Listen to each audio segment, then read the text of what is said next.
नमो ओं विष्णुपादाय कृष्णप्रेष्ठाय भूतले श्रीमते जयपताका स्वामिनिति नामने नमो आचार्यपादाय निताय कृपा प्रदायिने गौरकथाधामदाय नगरग्रामतारिणे नमो ओं विष्णुपादाय कृष्णप्रेष्ठाय भूतले श्रीमते भक्तिवेदांत स्वामिनिति नामने नमस्ते सरस्वती देवे गौरवाणी प्रचारिणे निर्विशेष शून्यवादी पाश्चात्यदेशतारिणे वंशकल्पतरुभ्यश्च कृपा सिन्धुभ्येव च पतितानां पावनेभ्यो वैष्णवेभ्यो नमो नमः। जय श्री कृष्ण चैतन्य प्रभु नित्यानंद श्री अद्वैत गदाधर शिवासादि श्री गौर भक्तबिंद। हरे कृष्णा कृष्णा कृष्णा हरे हरे, हरे राम राम राम हरे हरे। आज আমরা শ্রীমদ্ ভাগবতমের প্রথম স্কন্ধ দ্বিতীয় অধ্যায়ের নাম দিব্য ভাব এবং দিব্য সেবা। এই অধ্যায়ে যে সারাংশ সেটি আমরা সংক্ষেপে জানার চেষ্টা করব। তো প্রথম অধ্যায়ের সঙ্গে দ্বিতীয় অধ্যায়ের প্রথম যে সংযোগ রয়েছে সেটা আমি প্রথমে বলবো। আমরা দেখলাম যে প্রথম অধ্যায়ে ঋষিদের 6টি প্রশ্ন রয়েছে, যেখানে শৌনক ঋষি সুত গোস্বামীকে নৈমিষারণ্যে 6টি প্রশ্ন জিজ্ঞাসা করছেন এবং সেই 6টি প্রশ্ন দিয়েই প্রথম অধ্যায় শেষ হয়েছে। তো সেই 6টি প্রশ্নের উত্তর দেওয়ার জন্য যখন এই সুত গোস্বামী প্রস্তুতি নিচ্ছেন তখন তিনি এই প্রথম স্কন্ধের দ্বিতীয় অধ্যায়ের দ্বিতীয় শ্লোকে সুত গোস্বামী প্রথমে তার গুরুদেব শ্রীল শুকদেব গোস্বামীকে প্রণতি নিবেদন করছেন। তো আমরা এই যে দ্বিতীয় অধ্যায়, প্রথম স্কন্ধের দ্বিতীয় অধ্যায়, এই দ্বিতীয় অধ্যায়ের 1 থেকে 4 নম্বর যে শ্লোক রয়েছে সেই শ্লোকে সুত গোস্বামী তার গুরুদেবের প্রতি যে শ্রদ্ধা সেটি তিনি জ্ঞাপন করছেন। তো প্রথম শ্লোকে ব্যাসদেব বলছেন যে রোমহর্ষণ পুত্র উগ্রশ্রবা শৌনকাদি ব্রাহ্মণদের সেই সব প্রশ্নে সম্পূর্ণরূপে পরিতৃপ্ত হয়ে তাদের ধন্যবাদ জানালেন এবং তাদের প্রশ্নের উত্তর দিতে শুরু করলেন। এবং আমরা দ্বিতীয় শ্লোক থেকে দেখব যে সুত গোস্বামী পরপর 3টি শ্লোকে তার গুরুদেব শুকদেব গোস্বামীকে প্রণতি নিবেদন করছেন। যেমন আমরা দেখেছি প্রথম অধ্যায়ে শ্রীমদ্ ভাগবতম বলার পূর্বে শ্রীল ব্যাসদেব প্রথম 3টি শ্লোকে মঙ্গলাচরণ করেছিলেন।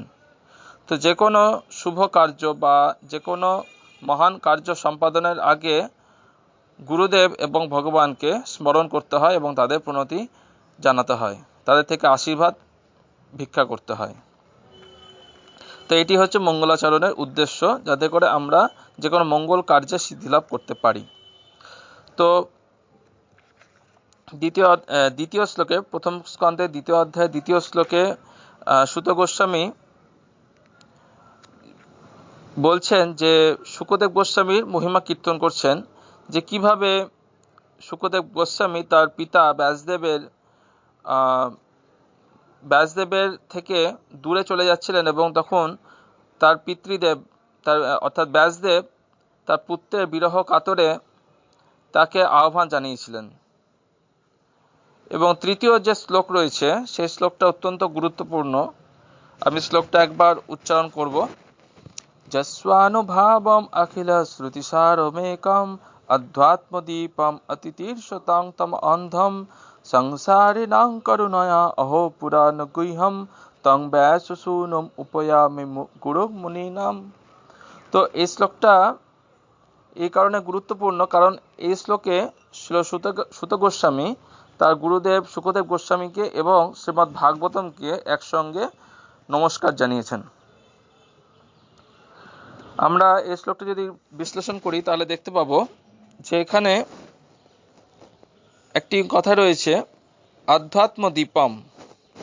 এই আধ্যাত্ম দীপম মানে হচ্ছে যে আধ্যাত্ম দ্বীপ স্বরূপ শ্রীমদ্ ভাগবতম, অর্থাৎ শ্রীল সুত গোস্বামী এখানে শ্রীমদ্ ভাগবতমকে আধ্যাত্ম বা আধ্যাত্মিক জ্ঞানের আলোক সদৃশ বা দ্বীপ সদৃশ, দ্বীপ মানে প্রদীপ সদৃশ এখানে জানিয়েছেন। তো আমাদের যারা জড়জগতে পড়ে রয়েছি কলিযুগের অন্ধকারে, তাদের জন্য এই আধ্যাত্মিক জ্ঞান সম্পূর্ণ বিলুপ্ত হয়ে গেছে, কারণ আমরা ঘোর অন্ধকারে পড়ে রয়েছি। তো এই শ্রীমদ্ ভাগবতম হচ্ছে প্রদীপ স্বরূপ, যে আধ্যাত্মিক প্রদীপ স্বরূপ, যে আমাদের যে আধ্যাত্মিক আমরা যে অজ্ঞানতার মধ্যে পড়ে রয়েছি, সেই অজ্ঞানতার যে অন্ধকার, সে অন্ধকারকে দূরে সরানোর জন্য এই শ্রীমদ্ ভাগবতম উদিত হয়েছেন। তো এখানে এই তৃতীয় শ্লোকে অধ্যাত্মদ্বীপ বলতে শ্রীমদ্ ভাগবতমকে বোঝানো হয়েছে, এবং একসঙ্গে শ্রীল শুকদেব গোস্বামীকে এখানে সুত গোস্বামী প্রণাম জানিয়েছেন। সংসারী নাম করুণায়া অহ পুরাণগুহ্যম তং ব্যাসু সুনাম উপয়ামি গুরু মুনি নাম।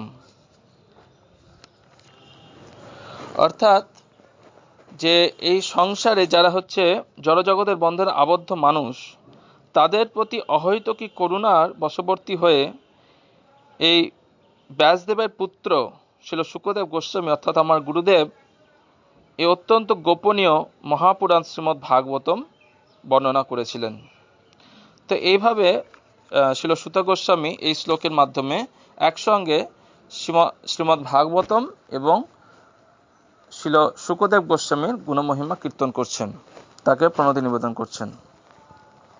তো এর পরের শ্লোকে, চতুর্থ শ্লোকে আমরা দেখব যে শ্রীল সুত গোস্বামী শ্রীমদ্ ভাগবতমের সঙ্গে যে নরনারায়ণ ঋষি, দেবী সরস্বতী, জ্ঞানের অধিষ্ঠাত্রী দেবী সরস্বতী এবং ব্যাসদেব, ইনাদের সকলকে তার প্রণতি নিবেদন করছেন।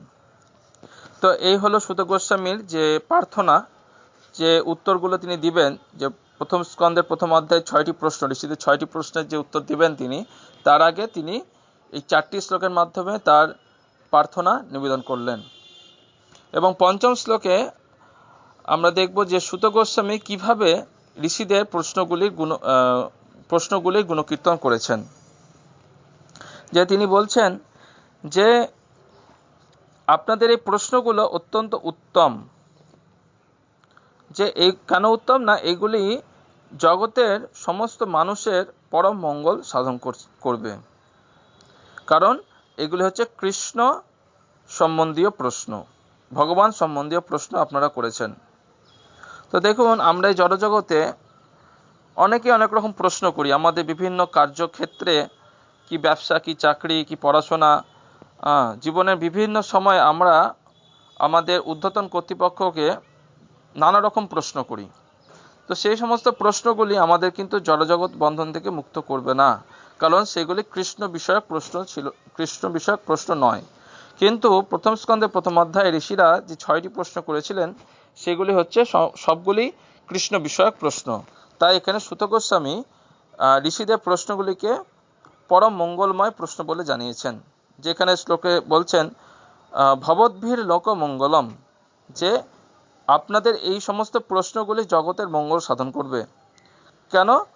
কেন করবে না, কারণ সেগুলি কৃষ্ণের সঙ্গে যুক্ত, যৎকৃত কৃষ্ণ সংপ্রশ্ন, এবং সেই প্রশ্ন করার মাধ্যমে জগতের বা সমস্ত মানুষদের পরম মঙ্গল সাধিত হবে, তার সঙ্গে সঙ্গে তারা সম্পূর্ণরূপে প্রসন্ন হবে। জেনাত্মা সুপ্রসিদ্ধতি, সমস্ত আত্মা এই প্রশ্নের মাধ্যমে প্রসন্নতা লাভ করবে। কিন্তু আমরা সারা জীবন ধরে যত রকম প্রশ্ন করি, তো কোনো প্রশ্নের মাধ্যমেই কিন্তু আমরা প্রসন্ন হই না, আমাদের চিত্ত প্রসন্নতা লাভ করতে পারে না। তো এই হচ্ছে কৃষ্ণ প্রসঙ্গ বা কৃষ্ণের সম্পর্কে যে প্রশ্ন আর জড়জাগতিক প্রশ্নের মধ্যে পার্থক্য। তো 6 এবং 7 এই দুটি শ্লোকের মাধ্যমে শ্রীল সুত গোস্বামী ঋষিদের প্রথম 2টি প্রশ্নের উত্তর দিচ্ছেন। তো আমরা জানি যে প্রথম 2টি প্রশ্ন কি ছিল। প্রথম প্রশ্নটি ছিল যে পরম মঙ্গল কিসের মাধ্যমে সাধিত হবে।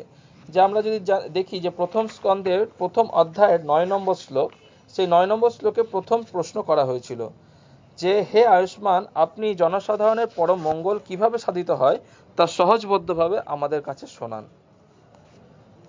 আর দ্বিতীয় প্রশ্ন ছিল 11 নম্বর শ্লোকে। 11 নম্বর শ্লোকে যে প্রশ্নটা ছিল, দ্বিতীয় প্রশ্ন, সেটা আমি বলছি। বহুবিধ শাস্ত্র রয়েছে এবং সেই শাস্ত্রে নানা রকম কর্তব্য কর্মের নির্দেশ দেওয়া হয়েছে, এবং বহু বছর ধরে বিভাগক্রমে পাঠ করার ফলে সেগুলি জানতে পারা যায়।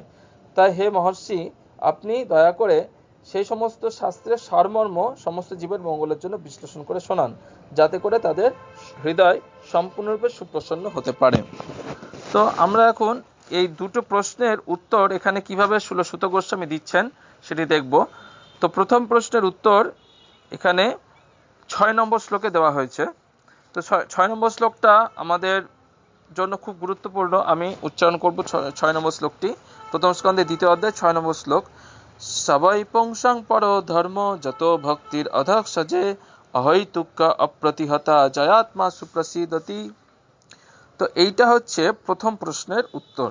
প্রথম প্রশ্নটা ছিল কিভাবে সমস্ত মানুষের পরম মঙ্গল সাধিত হবে।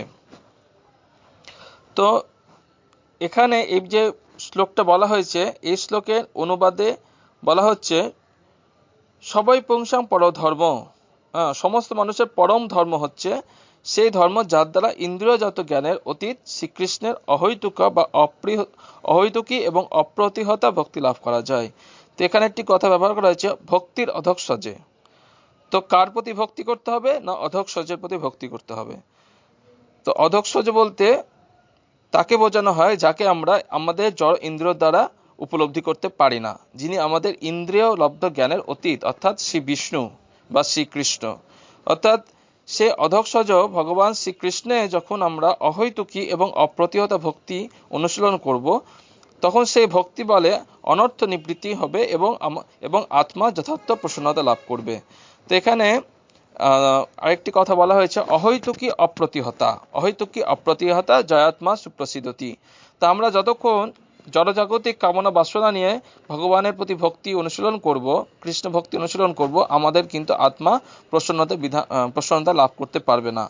যখন সে ভক্তিটি হবে অহৈতুকী মানে ফল ভোগের বাসনা রহিত হয়ে, জড়জাগতিক যে ফল ভোগের বাসনা রয়েছে আমাদের, তো সেই বাসনা থেকে মুক্ত হয়ে যখন আমরা ভক্তি করব এবং অপ্রতিহতভাবে অর্থাৎ নিরবিচ্ছিন্নভাবে, অর্থাৎ আমাদের এই জড়জগতের যদি হাজার দুঃখ কষ্ট আমাদের সামনে আসে, কোনো রকম দুঃখ কষ্ট যদি সেই ভক্তিকে যদি বাধা সৃষ্টি না করতে পারে, তবে সেই ভক্তি হবে অপ্রতিহতা। অর্থাৎ অত্যন্ত আনন্দ পেয়েও আমরা অনেক সময় ভক্তি ছেড়ে দিই, আবার অত্যন্ত দুঃখেও আমরা অনেক সময় ভক্তি করা ছেড়ে দিই। তো এই ধরনের যে ভক্তি, সেই ভক্তি কিন্তু আমাদের প্রসন্নতা বিধান করে না। তো প্রসন্নতা বিধান করে সেই ভক্তি, যে ভক্তি অপ্রতিহতভাবে আমরা অনুশীলন করতে পারি, অর্থাৎ নিরবিচ্ছিন্নভাবে, কোনো সময় যেন আমরা ভক্তি জীবন থেকে না সরে যায়। তো সেটাই এখানে বলা হচ্ছে যে কোনো রকমের ফল ভোগের বাসনা না করে এবং নিরবিচ্ছিন্নভাবে সেই ভক্তি যখন আমরা করব, সেই ভক্তি কৃষ্ণ ভক্তি আমাদেরকে সম্পূর্ণরূপে আমাদের প্রসন্নতা বিধান করবে, অর্থাৎ আমাদের পরম মঙ্গল সাধন করবে। এই হচ্ছে প্রথম প্রশ্নের উত্তর। এবং দ্বিতীয় প্রশ্নের উত্তর এখানে বলা হচ্ছে যে 7 নম্বর শ্লোকে, যে প্রথম যে আমরা দেখলাম যে 6 নম্বর শ্লোকে যে ভক্তি অনুশীলন করার ফলে আমাদের প্রসন্নতা বিধান হবে, এবং সে তার সঙ্গে সঙ্গে কি হবে না, এই ধরনের ভক্তির ফলে শুদ্ধ জ্ঞানের উদয় হবে এবং জড়জাগতিক বিষয়ের প্রতি অনাসক্তি আসবে। তো আমরা যে জানি যে ভক্তি দেবীর 2 পুত্র জ্ঞান এবং বৈরাগ্য। তো জ্ঞান এবং বৈরাগ্য কেউ যদি অন্যান্য পন্থায় লাভ করতে চায়, যেমন হচ্ছে জ্ঞান যোগ বা অষ্টাঙ্গ যোগ কি কর্মযোগ, অনেক রকম যোগ রয়েছে, এগুলো ভগবদ গীতা বর্ণনা হয়েছে। তো অন্যান্য যে যোগ পন্থা রয়েছে, সেই যোগ পন্থার মাধ্যমে যদি কেউ এই জ্ঞান এবং বৈরাগ্য লাভ করতে চায়, সেটি কোনোভাবে সম্ভব নয়। কিন্তু সেই জ্ঞান এবং বৈরাগ্য খুব শীঘ্রই লাভ হবে যদি আমরা ভগবানের চরণে অহৈতুকী এবং অপ্রতিহতা ভক্তি লাভ করতে পারি। তো এখানে একটা কথা বলা হয়েছে, অচিরেই শুদ্ধ জ্ঞানের উদয় হয় এবং জড়জাগতিক বিষয়ের প্রতি অনাসক্তি আসে। জনয়তি আশু মানে অচিরে, খুব শীঘ্রই।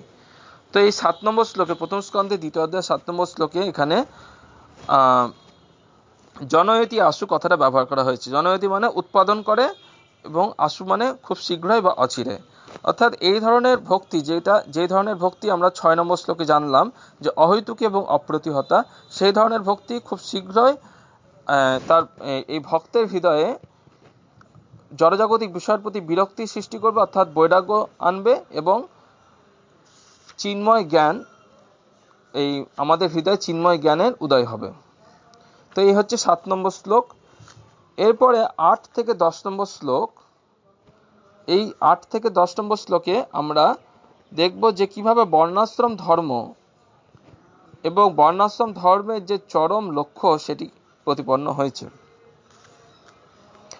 তো এখানে আমরা 8 নম্বর শ্লোকে একটি খুব সুন্দর কথা দেখছি যে যদি ভক্তি অনুশীলন করা, যদি বর্ণাশ্রম ধর্ম, অনেকে কি করে যে জড়জগতে মানুষ মনে করে যে বর্ণাশ্রম ধর্মটাই হচ্ছে সর্বোপরি, কিন্তু এখানে বলা হচ্ছে 8 নম্বর শ্লোকে বলা হচ্ছে যে বর্ণাশ্রম ধর্ম বা স্ব-অনুষ্ঠিত ধর্ম।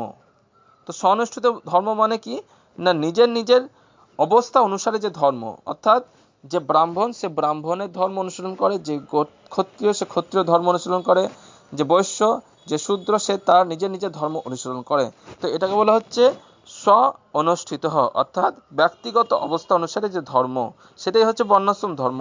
অর্থাৎ এই বর্ণাশ্রম ধর্ম অনুশীলন করা সত্ত্বেও যদি কোনো মানুষের পরমেশ্বর ভগবানের অপ্রাকৃত কথা শ্রবণের প্রতি রুচি না জন্মায়, তাহলে সেই ধর্ম সম্পূর্ণরূপে নিরর্থক। সে বর্ণাশ্রম ধর্ম কিন্তু শুধুমাত্র অনর্থক পরিশ্রম।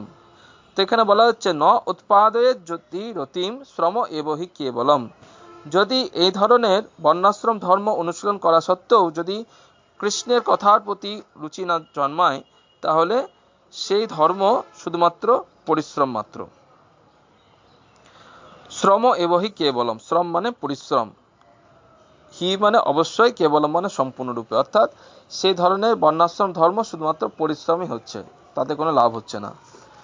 তো 9 নম্বর শ্লোকে আমরা এভাবে দেখব যে চরম মুক্তি, সমস্ত ধর্মের উদ্দেশ্য হচ্ছে চরম মুক্তি লাভ করা। অর্থাৎ বর্ণাশ্রম ধর্ম যে আমরা অনুশীলন করছি, যে গৃহস্থ সে অ্যাকচুয়ালি বর্ণাশ্রম ধর্মতে দুটি বিষয় রয়েছে, একটা হচ্ছে বর্ণ অনুযায়ী ধর্ম, একটা হচ্ছে আশ্রম অনুযায়ী ধর্ম। তো বর্ণ অনুযায়ী ধর্ম হচ্ছে ব্রাহ্মণ ক্ষত্রিয় বৈশ্য এবং শূদ্র, এই 4টি বর্ণ অনুযায়ী যে ধর্ম সেটি হচ্ছে বর্ণ অনুযায়ী ধর্ম। এবং আশ্রম অনুযায়ী ধর্ম হচ্ছে গৃহস্থ বানপ্রস্থ, ব্রহ্মচারী গৃহস্থ বানপ্রস্থ এবং সন্ন্যাস। তো একজন ব্রহ্মচারীর যে ধর্ম সেটি হচ্ছে ব্রহ্মচর্য, একজন গৃহস্থ হয়ে যে ধর্ম সেটা হচ্ছে গৃহস্থ ধর্ম। তো এই যে আশ্রম, এই 4টি আশ্রম রয়েছে, ব্রহ্মচর্য গৃহস্থ বানপ্রস্থ সন্ন্যাস, এই 4টি আশ্রমের পৃথক পৃথক ধর্ম রয়েছে। ব্রহ্মচারী কখনো গৃহস্থ ধর্ম অনুশীলন করে না, গৃহস্থ কখনো ব্রহ্মচারী ধর্ম অনুশীলন করে না, কিন্তু প্রত্যেকের পৃথক পৃথক ধর্ম হলেও, প্রত্যেকটা বর্ণের প্রত্যেকটা আশ্রমের ধর্ম আলাদা হলেও প্রত্যেকের কিন্তু একটি নির্দিষ্ট লক্ষ্য রয়েছে। সেই লক্ষ্যটা কি না, চরমে মুক্তি লাভ করা। সেই কথাই এই 9 নম্বর শ্লোকে বর্ণনা করা হচ্ছে। অর্থাৎ এই সমস্ত ধর্মের উদ্দেশ্য হচ্ছে চরমে মুক্তি লাভ করা। কিন্তু আমরা কিন্তু সাধারণতভাবে মুক্তি লাভের জন্য ধর্ম অনুশীলন করি না। বিশেষ করে এই জড়জগতে কলিযুগের মানুষেরা বিভিন্ন ফলের আশায় ধর্ম অনুশীলন করে, বিভিন্ন জড়জাগতিক বিষয় লাভের জন্য ধর্ম অনুশীলন করে। তো এই জন্য এই 9 নম্বর শ্লোকে বলা হচ্ছে নার্থ অর্থায় উপকল্পতে, অর্থাৎ না অর্থ অর্থায় উপকল্পতে, অর্থাৎ কোনো রকম জাগতিক লাভের জন্য বা জাগতিক সম্পদ লাভের জন্য বা উপকল্পতে মানে উদ্দেশ্যে, কোনো জাগতিক লাভের উদ্দেশ্যে এই ধর্ম অনুশীলন করা উচিত নয়। তো শুধুমাত্র কিসের জন্য অনুশীলন করা উচিত না, অপবর্গস্য। প্রথম শ্লোকটা, এই 9 নম্বর শ্লোকে বলা হচ্ছে ধর্মস্য হি অপবর্গস্য, অর্থাৎ এই বর্ণাশ্রম ধর্মের মূল লক্ষ্য বা চরম লক্ষ্য হওয়া উচিত অপবর্গস্য, অর্থাৎ অপবর্গ বা পরম মুক্তি। তো আমরা জানি যে পবর্গ রয়েছে, পবর্গ মানে জড়জগতের বন্ধন এবং অপবর্গ মানে হচ্ছে পরম মুক্তি। তো এই হচ্ছে 9 নম্বর শ্লোকে বর্ণনা করা হলো যে শুধুমাত্র নার্থস্থ ধর্ম কান্তস্য, অর্থাৎ পরম ধর্ম আচরণকারী এবং ইন্দ্র সুখভোগকারী ফল লাভে করার জন্য, ইন্দ্র সুখভোগ ফল লাভের জন্য আমাদের কখনোই ধর্ম অনুশীলন করা উচিত নয়, শুধুমাত্র মুক্তি লাভের জন্য ধর্ম অনুশীলন করা উচিত। তো এবার আমরা দেখব 10 নম্বর শ্লোকে কি বর্ণনা করা হচ্ছে। 10 নম্বর শ্লোকে বর্ণনা করা হচ্ছে ইন্দ্রিয় সুখভোগকে কখনোই জীবনের উদ্দেশ্য বলে গ্রহণ করা উচিত নয়। সেই একই কথা এখানে বলা হচ্ছে, 9 নম্বর শ্লোকে যা বলা হয়েছে সেটা এখানে বলা হচ্ছে। তো এখানে তার সঙ্গে একটি খুব সুন্দর কথা বলা হয়েছে যে জীবস্ব তত্ত্ব জিজ্ঞাসা নার্থ যশ্চেহ কর্মভি, যে জীবস্ব তত্ত্ব জিজ্ঞাসা, শুধুমাত্র পরম তত্ত্বকে জিজ্ঞাসা করার জন্য বা পরম তত্ত্ব সম্পর্কে প্রশ্ন করার জন্যই আমাদের জীবন ধারণ করা উচিত, এবং তার জন্য আমাদের যেইটুকু প্রয়োজন সেইটুকুই গ্রহণ করা উচিত। আমাদের প্রয়োজনের অতিরিক্ত কিছু গ্রহণ করা উচিত নয়। সেটাই আমাদের কিন্তু ভক্তি জীবনের প্রতিকূল হয়ে দাঁড়ায় বা ভক্তি জীবনের বাধা হয়ে দাঁড়ায়। সেটা ছিল রূপ গোস্বামী উপদেশামৃত গ্রন্থেও একই কথা বলছেন। তো এখানে খুব সুন্দর কথা বলা হয়েছে যে সুস্থ জীবন যাপন করা এবং আত্মাকে নির্মল রাখার বাসনাই কেবল করা উচিত, কেননা মানব জীবনের উদ্দেশ্য হচ্ছে পরম তত্ত্ব সম্বন্ধে অনুসন্ধান করা। তো আমরা সাধারণত জড়জাগতিক জীবনে এমন কিছু কার্য করি, অনর্থক এমন কিছু পরিশ্রম করি যেটা আমাদের আত্মাকে সুপ্রসন্ন রাখার জন্য এবং আমাদের জীবনকে সুস্থ রাখার জন্য অপ্রয়োজনীয়, বা আমাদের জীবনকে সেটা অসুস্থতার মধ্যে ঠেলে দেয় এবং আত্মাকে প্রসন্নতা বিধান করতে পারে না। তো সেই ধরনের কার্য করতে এখানে নিষেধ করা হচ্ছে। শুধুমাত্র সেই ধরনের কার্য করার কথা বলা হয়েছে যার দ্বারা আমরা আমাদের লক্ষ্য বস্তুতে স্থির থাকতে পারবো।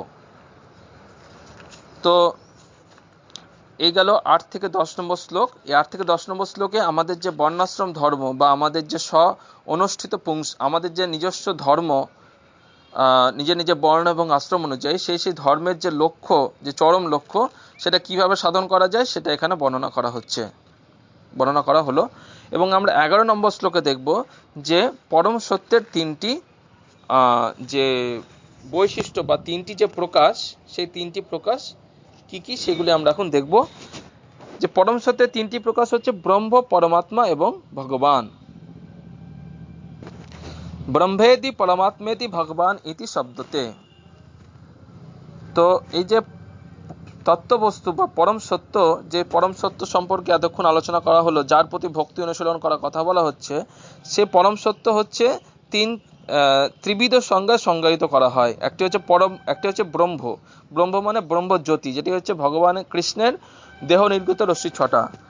একটি হচ্ছে পরমাত্মা হচ্ছে ভগবানের সাংস প্রকাশ, যেটা হচ্ছে ক্ষীরোদক্ষায় বিষ্ণু, যেটি এই জড়জগতে প্রকাশিত হয় এবং সমস্ত জীবের হৃদয়ে সে পরমাত্মা অবস্থান করে। শুধু জীবের হৃদয়ে না, প্রত্যেকটা অনুপরমাণুর মধ্যেও সে পরমাণু অবস্থান করে। এবং যে সর্বোচ্চ যে ভগবানের যে পরম সত্যের যে সর্বোচ্চ যে প্রকাশ, সেই সর্বোচ্চ প্রকাশ হচ্ছে ভগবান, যেটা হচ্ছে সবিশেষ স্বরূপ, যেটা হচ্ছে শ্যামসুন্দর কৃষ্ণরূপ, যেটি হচ্ছে আমরা গৌড়ীয় বৈষ্ণবরা আরাধনা করি, যেটি হচ্ছে ভক্তরা আরাধনা করেন। সেই ভগবান হচ্ছেন সর্বশ্রেষ্ঠ রূপ। তো এই 11 নম্বর শ্লোকে এই পরম সত্যের 3টি প্রকাশ সম্পর্কে আলোচনা করা হলো, এবং 12 নম্বর শ্লোকে আলোচনা করা হলো যে কিভাবে সেই পরম সত্যতে, যে পরম সত্য এই ব্রহ্ম, পরমাত্মা এবং ভগবান, এই পরম সত্যকে কিভাবে আমরা লাভ করতে পারবো বা কিভাবে আমরা উপলব্ধি করতে পারবো, সেই উপলব্ধি করার পন্থাটা এই 12 নম্বর শ্লোকে, পরবর্তী শ্লোকে বর্ণনা করা হয়েছে। এবং তার পরবর্তীতে আমরা দেখব 13 নম্বর শ্লোকে পুনরায় সে বর্ণাশ্রম ধর্মের কথা এখানে বলা হচ্ছে, যে বর্ণাশ্রম ধর্ম পালন করার মাধ্যমে পরমেশ্বর ভগবানের সন্তুষ্টি বিধান বা হরির সন্তুষ্টি বিধান হচ্ছে স্বধর্মের চরম ফল, যেটি আমরা 8 থেকে 10 নম্বর শ্লোকে বর্ণনা করলাম। যে নিজে নিজে বর্ণ এবং আশ্রম অনুযায়ী যে নিজে নিজে ধর্ম থাকে, সেই ধর্ম অনুশীলন করার পরম সিদ্ধি হচ্ছে পরমেশ্বর ভগবান হরির সন্তুষ্টি বিধান করা। সংসিদ্ধির হরিতোষণম স্বনিষ্ঠিতস্য ধর্মস্য, সেই একই কথা এখানে বলা হচ্ছে, স্ব অনুষ্ঠিতস্য ধর্মস্য, অর্থাৎ নিজের নিজের যে ধর্ম অনুষ্ঠানের চরম সিদ্ধি হচ্ছে ভগবান শ্রীকৃষ্ণের প্রসন্নতা বিধান করা। তো এরপরে আমরা দেখব যে 14 নম্বর শ্লোকের বিষয়বস্তু হচ্ছে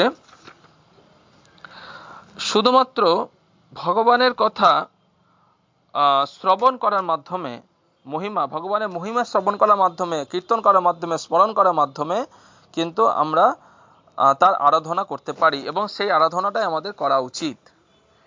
তস্মাদেকেন মনসা ভগবান সত্যতাং পতিহি শ্রোতব্য কীর্তিতব্যশ্চ ধেয় পূজশ্চ নিত্যদা। তো আমরা এর আগের শ্লোকগুলোতে দেখলাম যে আমাদের যে বর্ণাশ্রম ধর্ম, সেই বর্ণাশ্রম ধর্ম বা নিজের নিজের যে বর্ণ এবং আশ্রম অনুযায়ী যে ধর্ম, সে ধর্মের পরম সিদ্ধি হচ্ছে পরমেশ্বর ভগবান শ্রী হরির প্রসন্নতা বিধান করা।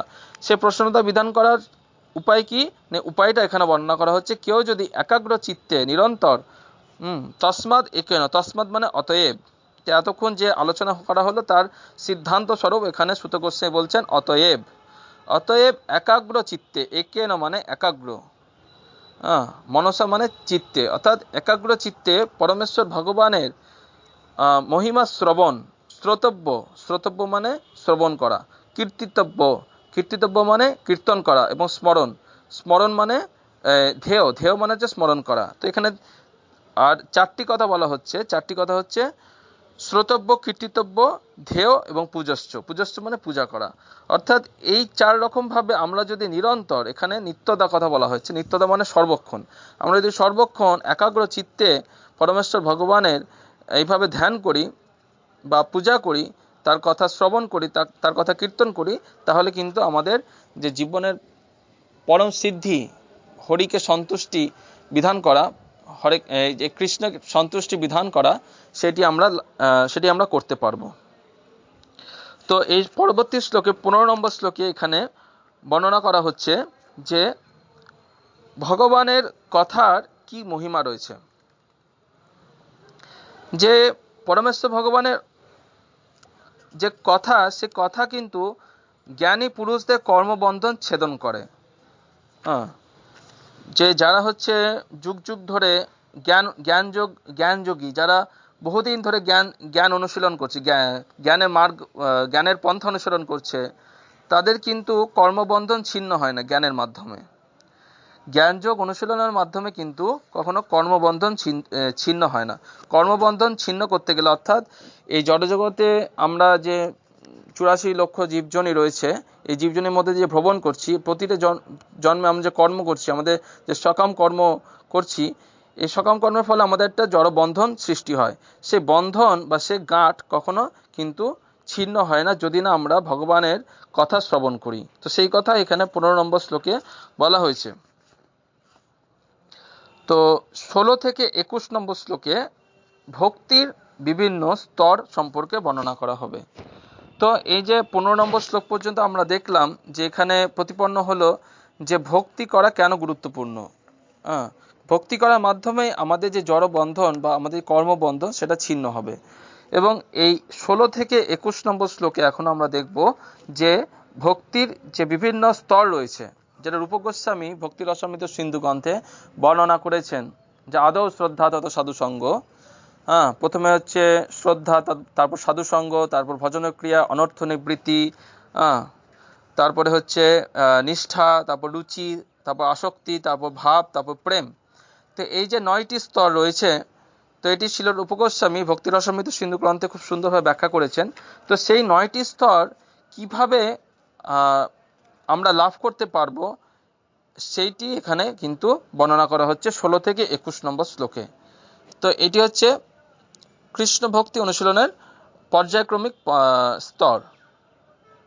তো 16 নম্বর যে শ্লোক, সেখানে শ্রদ্ধা, সাধুসঙ্গ এবং ভজনক্রিয়া, এই 3টি বিষয় নিয়ে আলোচনা করা হয়েছে। তো আমি 16 নম্বর শ্লোকটি একবার উচ্চারণ করব। শুশ্রূষাধ্যানস্য বাসুদেব কথা রুচিঃ সন্মহৎ সেবয়া বিপ্রা পূর্ণ তীর্থ নিষেবনাৎ। তো এখানে 16 নম্বর শ্লোকে শ্রদ্ধা, সাধুসঙ্গ এবং ভজনক্রিয়া, রূপ গোস্বামী যে 9টি স্তর বর্ণনা করেছেন, আদৌ শ্রদ্ধা থেকে প্রেম লাভ করা পর্যন্ত, এই 9টি স্তরের প্রথম 3টি স্তর শ্রদ্ধা, সাধুসঙ্গ এবং ভজনক্রিয়া এই 16 নম্বর শ্লোকে বর্ণনা করা হচ্ছে। যে আমরা এই 16 নম্বর শ্লোকটাকে যদি বিশ্লেষণ করি, আমরা দেখব যে এখানে ভগবত ভক্তের সেবা করার কথা বলা হচ্ছে। যে স্যান মহৎ সেবয়া, মহৎ সেবয়া মানে ভগবানের শুদ্ধ ভক্তের সেবা করার ফলে। তো তো এখানে যে ভগবানের শুদ্ধ ভক্তের সেবা করার ফলে এই কথাটা বলা হচ্ছে 16 নম্বর শ্লোকে, স্যান মহৎ সেবয়া, এটাই হচ্ছে কিন্তু সাধু সঙ্গ। তো তার জন্য আমাদের কি দরকার? আমাদের শ্রদ্ধা প্রয়োজন। তো এর ফলে কি হবে না, সাধু সঙ্গ করার ফলে কি হবে? সাধু সঙ্গ করা মানে সাধুর সঙ্গে শুধু অবস্থান করা নয়, সাধুর সঙ্গে একটি মশাও অবস্থান করতে পারে। তো শিল প্রভুপাদকে একজন প্রশ্ন করছেন যে এই যে মশা, তো সেও তো আপনার সঙ্গ করছে, সে কি সাধু সঙ্গ করছে? তো প্রভুপাদ বলছেন না, এই মশা আমার রক্ত পান করছে, সুতরাং আমাকে কষ্ট দিচ্ছে। তো এ কিন্তু সাধু সঙ্গ করছে না, যদিও মশাটা প্রভুপাদের সঙ্গে অবস্থান করছে। মশা প্রভুপাদের সঙ্গেই আছে, কিন্তু প্রভুপাদের রক্ত চুষে নিচ্ছে, তো প্রভুপাদকে কষ্ট দিচ্ছে, সেটা কিন্তু সাধুসঙ্গ নয়। তো সাধুসঙ্গ মানে কি? সাধুসঙ্গ মানে হচ্ছে মহৎ সেবা, অর্থাৎ সাধুকে সেবা করা। সাধুকে সেবা করার মাধ্যমে তাকে সন্তুষ্ট করে তার থেকে কৃষ্ণ কথা, বাসুদেব কথা, যে 16 নম্বর শ্লোকে বলা হচ্ছে বাসুদেব কথা মনোযোগ এবং সাবধানতা সহকারে শুনতে হবে। তো এটাই হচ্ছে সাধু সঙ্গ। শুধু সাধুর সঙ্গে বসে গল্প করা বা গ্রাম্য কথা আলোচনা করা, এটা কিন্তু সাধু সঙ্গ নয়। মনে হতে পারে আমরা সাধুর সঙ্গে সময় কাটাচ্ছি, কিন্তু সেটা সাধু সঙ্গ হচ্ছে না। তো সাধুর সঙ্গে আমরা যতক্ষণ না পর্যন্ত তাকে সেবা করে, তাকে সন্তুষ্ট করে, তার থেকে আমরা হরিকথা শ্রবণ না করছি, ততক্ষণ আমরা সাধু সঙ্গ করতে পারছি না। বা এই যে সাধু সঙ্গ যে স্তর এখানে বলা হচ্ছে শ্রদ্ধা থেকে সাধু সঙ্গটা আসে, তো এই সাধু সঙ্গ আমরা লাভ করতে পারবো না। তাই এখানে বলা হচ্ছে শ্রুষ্যস্য শ্রদ্ধ ধানস্য মানে মনোযোগ এবং সাবধানতা সহকারে। তো সাধু যে কথাটা বলছেন বাসুদেব বা ভগবান শ্রীকৃষ্ণ সম্পর্কে যে কথাটা বলছেন, সেই কথা আমাদের যদি মনোযোগ এবং সেই কথাতে যদি সাবধানতা না থাকে, যদি আমাদের অমনোযোগী হয় এবং আমাদের যদি মন অন্য কোনো জড়জাগতিক বাসনার প্রতি ধাবিত হয়, তাহলেও কিন্তু সে সাধুসঙ্গ হবে না। তো এখানে এভাবে সাধুসঙ্গ করার কথা বলা হচ্ছে 16 নম্বর শ্লোকে। এবং সাধুসঙ্গ করার যে ফল, সেই ফলটা এখানে বলা হচ্ছে। যে সুত গোস্বামী বলছেন, হে ব্রাহ্মণগণ বিপ্রা পুণ্য তীর্থ নিষেবনাথ, যে এইভাবে শুদ্ধ ভক্তের সেবা করার ফলে সব রকম পাপ থেকে মুক্ত হওয়া যাবে। তার ফলে কি হবে না, আমাদের ভজন ক্রিয়া শুরু হবে। তো এই হচ্ছে ভক্তির যে প্রথম 3টি স্তর, প্রেম লাভ করার যে প্রথম 3টি স্তর, আদর শ্রদ্ধা থেকে প্রেম লাভ, এই যে 9টি স্তরের প্রথম 3টি স্তর, শ্রদ্ধা, সাধুসঙ্গ এবং ভজন ক্রিয়া, সেটি এখানে বর্ণনা করা হলো। এবং তার পরবর্তী শ্লোক, এই শ্লোকটি 17 নম্বর শ্লোকে কি বলছে আমরা দেখব। তো আমি বলেছিলাম যে এই 17 থেকে 21 নম্বর শ্লোক অত্যন্ত গুরুত্বপূর্ণ ছিল। প্রভুপাদ আমেরিকায় বোস্টন শহরে নেমে তিনি মার্কিনে ভগবত ধর্ম নামক কবিতায় তা প্রার্থনাতে এই 5টি শ্লোক লিপিবদ্ধ করেছিলেন। তো আমেরিকার মানুষদের জীবনযাত্রা লক্ষ্য করেছিল প্রভুপাদ অত্যন্ত বিষণ্ণ হয়েছিলেন এবং আশাহত হয়েছিলেন। তো তার এই জীবনে তার এই যে আশাহত হয়েছিলেন, তো সেই জীবনে তিনি আশা ফিরে পেতে তিনি শ্রীমদ্ ভাগবতমের প্রথম স্কন্ধে 2য় অধ্যায়ের এই 17 থেকে 21 নম্বর শ্লোক তিনি স্মরণ করেছিলেন এবং সেই কবিতাতে, সেই প্রার্থনাতে তিনি লিপিবদ্ধ করেছিলেন। তো আমরা এখন দেখব যে 17 নম্বর শ্লোকে কি বর্ণনা করা হচ্ছে। এবং 17 নম্বর শ্লোকে অনর্থ নিবৃত্তি সম্পর্কে বর্ণনা করা হচ্ছে। যে আমরা দেখলাম 16 নম্বর শ্লোকে শ্রদ্ধা, সাধুসঙ্গ এবং ভজন ক্রিয়া, এই 3টি বর্ণনা করা হলো। এবং 17 নম্বর শ্লোকে আমরা দেখব যে অনর্থ নিবৃত্তি সম্পর্কে বর্ণনা করা হবে। শৃণ্বতাং সকথা কৃষ্ণ পুণ্য শ্রবণ কীর্তন হৃদন্তস্থ হি অভদ্রাণি বিধনতি সুহিত সতাম। তো পরমেশ্বর ভগবান কৃষ্ণ, যিনি প্রত্যেকের হৃদয়ে রয়েছে পরমাত্মা রূপে, তো তার কথা শ্রবণ কীর্তনে কেউ যদি রতি লাভ করে, কেউ যদি শ্রদ্ধা বা রতি, এখানে একটি কথা বলা হয়েছে যে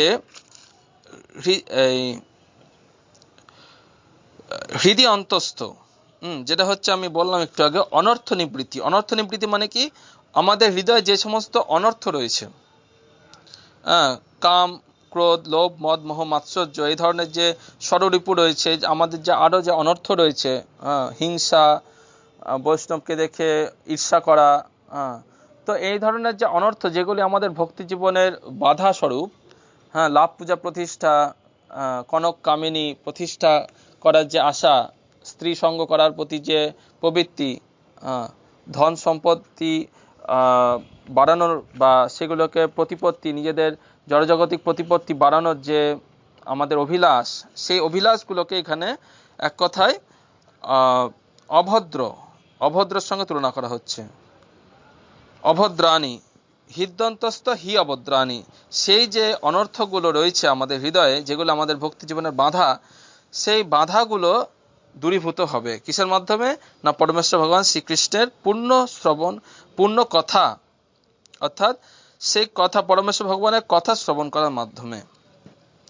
তো এই হচ্ছে আমাদের জীবনে সেই কৃষ্ণ কথায় কিন্তু আমাদের জীবনে পরম মঙ্গল সাধন করবে বা পূর্ণ। আমরা যে বলি পাপ পূর্ণ বলতে যেটা বুঝি, প্রকৃতপক্ষে পূর্ণ হচ্ছে এই কৃষ্ণ কথা শ্রবণকে এক কথায় আমরা পূর্ণ বলবো। তো এখানে 17 নম্বর শ্লোকে সেটাই বলা হচ্ছে যে কেউ যদি এভাবে শ্রবণ কীর্তন করে শুদ্ধ ভক্তের সঙ্গে থেকে, সাধু সঙ্গে থেকে, সাধুর থেকে, তবে কি হবে না তার পূর্ণ লাভ হবে। এবং এই পূর্ণর ফলে কি হবে না তার হৃদয়ে সমস্ত যে ষড়রিপু, যে অনর্থগুলি রয়েছে, অভদ্র জিনিসগুলি রয়েছে, সেগুলো সম্পূর্ণরূপে নাশ হবে। বিধুনতি মানে বিশেষভাবে নাশ হবে। তো এই হলো 17 নম্বর শ্লোক। এবং আমরা 18 নম্বর শ্লোকে দেখব। 18 নম্বর শ্লোকে নিষ্ঠা সম্পর্কে বর্ণনা করা হচ্ছে। যা আমরা দেখলাম যে প্রথম থেকে 16 নম্বর শ্লোকে শ্রদ্ধা, সাধুসঙ্গ, ভজনক্রিয়া, 17 নম্বর শ্লোকে আমরা দেখলাম অনর্থ নিবৃত্তি, এবং 18 নম্বর শ্লোকে আমরা দেখব নিষ্ঠা। তা 18 নম্বর শ্লোকে কিভাবে নিষ্ঠা লাভ হবে সেটা আমরা জানি। আমরা খুব আমাদের পরিচিত শ্লোক এটা, নষ্টপ্রায়সু অভদ্রেষু নিত্যং ভাগবত সেবয়া ভগবতী উত্তম শ্লোকে ভগবত ভক্তির ভগবতী নৈষ্ঠিকী। তো এই যে এখানে বলা হচ্ছে নিষ্ঠা কি করে লাভ হবে। তো নৈষ্ঠিকী ভক্তি লাভ হবে যদি আমরা নিয়মিতভাবে শ্রীমদ্ ভাগবতম শ্রবণ করি এবং ভগবানের শুদ্ধ ভক্তের সেবা করি। তো এখানে দুই ধরনের ভাগবতের কথা বলা হচ্ছে। তো একটি হচ্ছে ব্যক্তি ভাগবত, একটি হচ্ছে গ্রন্থ ভাগবত। তো অনেক সময় কি হয় না, আমরা গ্রন্থ ভাগবত প্রতি খুব আকর্ষণ অনুভব করি, কিন্তু ব্যক্তি ভাগবতকে আমরা শ্রদ্ধা করি না, বা শুদ্ধ ভক্তকে আমরা কিন্তু শ্রদ্ধা করি না, বা শুদ্ধ ভক্তের চরণে অপরাধ করি। তার ফলে কি হবে না আমাদের কিন্তু গ্রন্থ ভাগবত বা শ্রীমদ্ ভাগবতমের প্রতি আমাদের রুচি ধীরে ধীরে নষ্ট হয়ে যাবে। তাই এখানে দুই ধরনের ভাগবতের কথা বলা হচ্ছে। এক ধরনের ভাগবত হচ্ছে গ্রন্থ ভাগবত বা শ্রীমদ্ ভাগবতম, যেটা আমরা পাঠ করি, এবং আরেক ধরনের ভাগবত হচ্ছে শুদ্ধ ভক্ত, যারা তাদের জীবনে এই শ্রীমদ্ ভাগবতমের শিক্ষাকে সম্পূর্ণরূপে গ্রহণ করেছেন এবং সেটি তারা প্রয়োগ করছেন। তো এই ধরনের ভাগবত বা শুদ্ধ ভক্তের যদি আমরা প্রসন্নতা বিধান না করি, বা তাদেরকে আমরা সেবার দ্বারা যদি সন্তুষ্ট না করতে পারি, তাহলে আমরা গ্রন্থ ভাগবত বা শ্রীমদ্ ভাগবতমে কৃপা লাভ করতে পারবো না। তো এখানে এই 18 নম্বর শ্লোকে নৈষ্ঠিকী ভক্তির উদয় হবে। ভগবত ভক্তি নৈষ্ঠিকী, অর্থাৎ এইভাবে এই দুই ধরনের ভাগবত, একটা হচ্ছে গ্রন্থ ভাগবত, একটা হচ্ছে ব্যক্তি ভাগবত। এই ধরনের ব্যক্তি ভাগবত এবং গ্রন্থ ভাগবতের মাধ্যমে আমাদের কিন্তু হৃদয়ে শ্রীকৃষ্ণের প্রতি প্রেমময় ভক্তি সুদৃঢ় রূপে প্রতিষ্ঠিত হবে, এবং সেই ভক্তি হচ্ছে নৈষ্ঠিকী ভক্তি।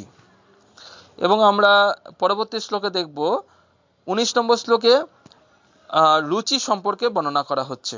তো আমরা প্রথম থেকে দেখলাম 16 নম্বর শ্লোকে শ্রদ্ধা, সাধুসঙ্গ, ভজনক্রিয়া, 17 নম্বর শ্লোকে অনর্থ নিবৃত্তি, 18 নম্বর শ্লোকে নিষ্ঠা, এবং 19 নম্বর শ্লোকে আমরা দেখব রুচি। তো 19 নম্বর শ্লোকে আমি উচ্চারণ করব, তদা রজস্তম ভাবা কাম লোভা দয়স্তুজে চেতনা বিদ্ধং স্থিতং সত্যে প্রসীদতি। তো এখানে বলা হচ্ছে যখন এইভাবে শ্রীমদ্ ভাগবতম শ্রবণ এবং শুদ্ধ ভক্তের সেবা করার মাধ্যমে যখন নৈষ্ঠিক ভক্তির উদয় হয়, তখন কি হবে না রজতম গুণের প্রভাব জনিত যে কাম, ক্রোধ, লোভ, এই ষড়রিপু হৃদয় থেকে দূরীভূত হয়ে যাবে, এবং ভক্ত তখন সত্যগুণে অধিষ্ঠিত হয়ে সম্পূর্ণরূপে প্রসন্নতা অনুভব করবে। তো এখানে আমরা দেখলাম যে 17 নম্বর শ্লোকে প্রথমে কি হচ্ছে না কৃষ্ণ কথার মাধ্যমে আমাদের অনর্থ নিবৃত্তি শুরু হচ্ছে, এবং সেটি যখন আমরা নিয়মিতভাবে করব, ভাগবতম পড়ব, ভক্তের সঙ্গ করব, ভক্তকে সেবা করব, তখন কি হবে না এই আসক্তি তৈরি হবে, এই নিষ্ঠা তৈরি হবে। এবং তার ফলে কি হবে, এই 19 নম্বর শ্লোকে দেখলাম না রুচি, এই যে ভক্তির প্রতি আমাদের যে রুচি অনুভব হবে। তো আমরা সাধারণত কি করি না, আমরা ভক্তি জীবনে রয়েছি অনেক বছর ধরে, 5 বছর 10 বছর, কেউ 15 বছর ধরে, তা সত্ত্বেও আমরা রুচি লাভ করতে পারি না, কারণ আমাদের হৃদয় থেকে এখনো অনর্থগুলো দূরীভূত হয়নি। তো এই যে পন্থা রয়েছে, নিয়মিতভাবে ভক্ত সঙ্গ, ভাগবতম শ্রবণ, ভক্তকে সেবা করা, এই পন্থার মাধ্যমে আমরা যদি এই পন্থাকে জীবনে দৃঢ়ভাবে গ্রহণ করি, তার ফলে কি হবে না একদিন অবশ্যই আমাদের কৃষ্ণ ভক্তিতে রুচি উৎপন্ন হবে। তো এই গেল 19 নম্বর শ্লোক। এবার আমরা দেখব 20 নম্বর শ্লোক। 20 নম্বর শ্লোকে এই 19 নম্বর শ্লোকে আরেকটি বিষয় উৎপন্ন হবে, সেটা হচ্ছে আসক্তি। তো প্রকৃতপক্ষে 19 নম্বর শ্লোকে আরেকটি গুরুত্বপূর্ণ কথা বলা হয়েছে যে কাম লোভ দয়স্য যে চেতরেত নানাবিধং স্থিতং সত্যে প্রসিদ্ধতি, অর্থাৎ যখন ভক্তের হৃদয় থেকে রজগুণ এবং তমগুণ জাত কাম ক্রোধ লোভ যখন দূরীভূত হবে, তখন কি হবে না সে প্রসন্ন হবে, সম্পূর্ণ প্রসন্ন হবে ভক্তি জীবনে।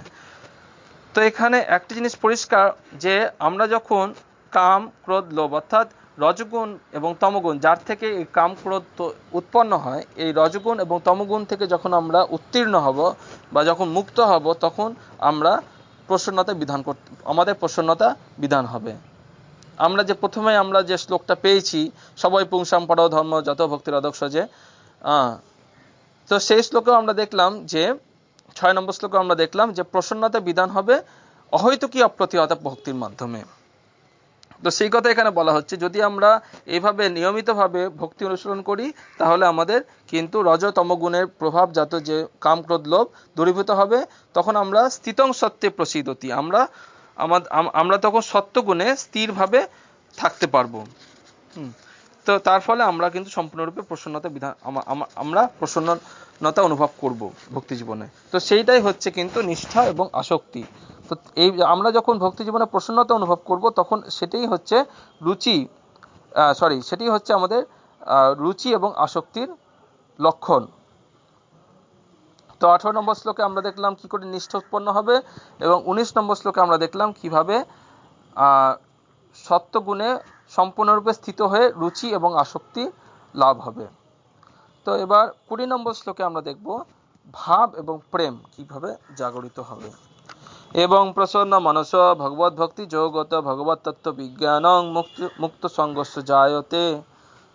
তো এই যে শ্লোকে এখানে ভাব এবং প্রেম দুটো বিষয় একসঙ্গে বলা হচ্ছে। তো প্রকৃতপক্ষে ভাব হচ্ছে প্রেমের অঙ্কুরিত অবস্থা। তো এটা ছিল রূপ গোস্বামী সেই ভক্তি রসামৃত সিন্ধু গ্রন্থে বর্ণনা করছেন যে ভক্তের হৃদয়ে যখন ভাব জাগরিত হয়, তখন কিন্তু ধীরে ধীরে প্রেম প্রকাশিত হতে শুরু করে। কারণ ভাব হচ্ছে প্রেমের অঙ্কুরিত অবস্থা। যেমন হচ্ছে একটা ফুল যখন কুড়ি অবস্থায় থাকে, সেটি হচ্ছে কিন্তু ভাব অবস্থা, এবং সেই কুড়ি যখন সম্পূর্ণরূপে প্রস্ফুটিত হয় একটি ফুলের মতন, তখন সেটি হচ্ছে ভক্তি, সেটি হচ্ছে প্রেম। সেটি হচ্ছে প্রেম ভক্তি। তো সেই প্রেম ভক্তি অর্জন করাই হচ্ছে আমাদের মূল লক্ষ্য। তো সেই সম্পর্কে 20 নম্বর শ্লোকে বর্ণনা করা হচ্ছে। তো 20 নম্বর শ্লোকে দুইটি ফলাফল বা দুইটি যে এফেক্ট বা ফলাফলের কথা বলা হচ্ছে। একটি হচ্ছে ভগবত তত্ত্ব বিজ্ঞান মুক্ত সংঘর্ষে জায়ত, অর্থাৎ ভগবত তত্ত্ব অর্থাৎ কৃষ্ণ ভক্তি অনুশীলনের যে বিজ্ঞান, সেটি আমরা উপলব্ধি করতে পারবো সেই স্তরে, সে ভাব এবং প্রেমের স্তরে। এবং কি হবে না আমাদের যে মন, সে মন কিন্তু সম্পূর্ণরূপে ভক্তিতে স্থিত হয়ে যাবে। ভাব ভক্তি যখন আমরা অনুশীলন করব বা প্রেম ভক্তি যখন অনুশীলন করব, তখন কি হবে না প্রসন্ন মনস ভগবত ভক্তি জগত, অর্থাৎ আমাদের যে মন রয়েছে সেই মন কিন্তু সবসময় চঞ্চল। কখনো ভক্তিতে আমরা যখন ভক্তিও করছি, আমরা জপ করছি, তাও কিন্তু মন এদিক ওদিক ছুটে বেড়ায়, আমাদের মন বসে না ভক্তিতে। তো আমরা যখন ভাব ভক্তি বা প্রেম ভক্তির স্তরে চলে যাব, তখন কিন্তু মন সম্পূর্ণরূপে ভগবত ভক্তিতে নিবিষ্ট হবে। এবং কি হবে না ভগবত তত্ত্ব বিজ্ঞানং, যে ভগবত তত্ত্ববিজ্ঞান বা ভক্তি যোগের যে বিজ্ঞান, যে কৃষ্ণ ভক্তি হচ্ছে সর্বোত্তম বিজ্ঞান, এই যে বিজ্ঞান যার মাধ্যমে আমরা জন্ম মৃত্যু জরা ব্যাধির চক্র থেকে মুক্ত হতে পারবো, ভগবত ধাম ফিরে যাব, এই যে বিজ্ঞান, এই বিজ্ঞানটা আমরা সম্পূর্ণরূপে হৃদয়ঙ্গম করতে পারবো। তো শিল প্রভুপাদ তিনি হৃদয়ঙ্গম করেছিলেন বলে, তিনি এই বিজ্ঞানটা উপলব্ধি করেছিলেন বলে তিনি সারা পৃথিবী জুড়ে কৃষ্ণ ভক্তি সকলকে প্রদান করতে পেরেছিলেন। তো এখান থেকে আমরা উপলব্ধি করতে পারছি যে শিল প্রভুপাদ তিনি প্রেম ভক্তি স্তরে অধিষ্ঠিত ছিলেন। তার মন কখনো জড় কামনা বাসনা দ্বারা বিচলিত হতো না, তিনি সম্পূর্ণরূপে কৃষ্ণ ভক্তিতে নিবিষ্ট ছিলেন। তো এই হলো 20 নম্বর শ্লোক। এবং 21 নম্বর শ্লোকে আমরা দেখব যে এইভাবে আমরা অনুশীলন করার মাধ্যমে এই যে 9টা স্তর আমি পড়লাম, আমি আবার বলছি প্রথম থেকে। 16 নম্বর শ্লোকে শ্রদ্ধা, সাধুসঙ্গ, ভজনক্রিয়া, 17 নম্বর শ্লোকে অনর্থ নিবৃত্তি, 17 নম্বর শ্লোকে অনর্থ নিবৃত্তি, 18 নম্বর শ্লোকে নিষ্ঠা, 19 নম্বর শ্লোকে রুচি এবং আসক্তি, এবং 20 নম্বর শ্লোকে ভাব এবং প্রেম। তো এইভাবে ভাব এবং প্রেম যখন আমাদের মধ্যে চলে আসবে, যখন আমরা ভক্তি জীবনে সিদ্ধি লাভ করব, তখন কিন্তু তখন কি হবে না, সেইটি 21 নম্বর শ্লোকে বলা হচ্ছে। অর্থাৎ ভক্তি জীবনে যে সিদ্ধি স্বরূপ যে আমরা প্রেম লাভ করতে পেরেছি, এই প্রেম লাভ করার ফলে কি হবে না, আত্মা পরমাত্মা ভগবানকে দর্শন করতে পারবো, এবং তার ফলে আমাদের হৃদয় গ্রন্থি ছিন্ন হবে।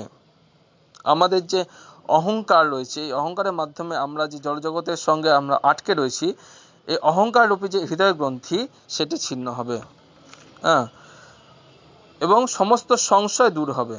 আমাদের মধ্যে এখনো সংশয় রয়েছে, আমরা মাঝে মাঝে চিন্তা করি, আমরা তো তাত্ত্বিকভাবে আমরা জানি আমরা দেহ নয় আত্মা, কিন্তু আমরা উপলব্ধি করতে পারি না তত্ত্বগতভাবে। আমরা বিজ্ঞান, আমাদের কৃষ্ণ ভক্তি বিজ্ঞান যেহেতু আমরা উপলব্ধি করতে পারি না, তাই আমাদের কিন্তু সমস্ত ভক্তি জীবনটা তাত্ত্বিক হয়ে রয়েছে। অর্থাৎ আমরা বইয়ে যেটা পড়ছি সেটা জানতে পারছি, কিন্তু আমরা উপলব্ধি করতে পারছি না। আমরা বিজ্ঞানটা বা ভগবত ভক্তির যে বিজ্ঞান সেটা আমরা উপলব্ধি করতে পারছি না, যেটা আমরা 20 নম্বর শ্লোকে দেখলাম, যেটা ভাব এবং প্রেম ভক্তি স্তরে লাভ হয়। তো যখন ভাব ভক্তি বা প্রেম ভক্তি যখন লাভ হবে, তখন কি হবে না, এই বিজ্ঞানটা আমরা সম্পূর্ণরূপে জানতে পারবো, ভগবত তত্ত্ব বিজ্ঞানং। তো সেটি জানার ফলে কি হবে না, সমস্ত সংশয়, যে আমি যে কৃষ্ণের নিত্য দাস, যেটি আমরা প্রথম দিন থেকে শুনে আসছি, ভক্তি জীবনের প্রথম দিন থেকে শুনে আসছি, সেই যে জিনিসটা, এই জিনিসটা কিন্তু সেই দিন আমরা উপলব্ধি করতে পারবো যেদিন আমরা প্রেম ভক্তি লাভ করতে পারবো।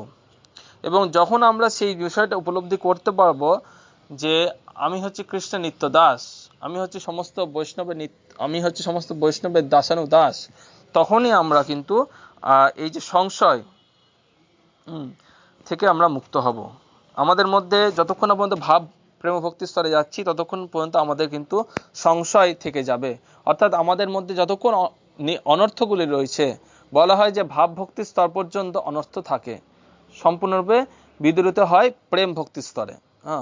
তো এই হচ্ছে ভাব ভক্তি এবং প্রেম ভক্তির মধ্যে পার্থক্য। ভাব ভক্তিতে কিছু মাত্রায় অনর্থ থেকে যায়, যেটি আমরা জানি যে ভরত মহারাজ তিনি ভাব ভক্তির স্তরে ছিলেন, এবং ভাব ভক্তির স্তরে থাকা সত্ত্বেও তিনি একটি হরিণ শিশুর দ্বারা আকৃষ্ট হয়ে তিনি আবার জন্ম মৃত্যুর চক্রে আবদ্ধ হয়েছিলেন।